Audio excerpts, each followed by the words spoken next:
Susacak İbo'cum. Evet İbo'cum, çay nasıl yapılır? Söyle bakayım, anlat bakayım. Çay nereden başlıyoruz? Ondan sonra da ateşin üstüne koyacağız. Ateşin üstüne koyduktan sonra çay düştükten sonra 5 dakika dinleme süresiyle bekletilir ve millete sunulur. Afiyet olsun. Peki bu çay mı? Çaya benzer mi bu? Bu çayı şu anda sana sundığımız demlik gibidir. Ondan çay bu şekilde gelir. Demek bana demlik dibini versene. Evet. Hay götüren. Sana özellikle yapıyorum bu şeyi. İbo'yla aran nasıl? İyi. İyi mi? İyi. Sana bir şey demiyor mu? Yok.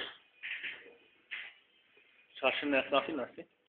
Saçın her kapıyası benden nefret ediyor. Elinde gelse ben öldürecek. Niye? Çok çay verdiği için de milletin gözüne gelindirir. Yalan söyleme oğlum. Yani Yavşaksan diye. senin gibi oynuyor. Yavşaksan diye. Abi. İçeceğim o kadar. Tamam.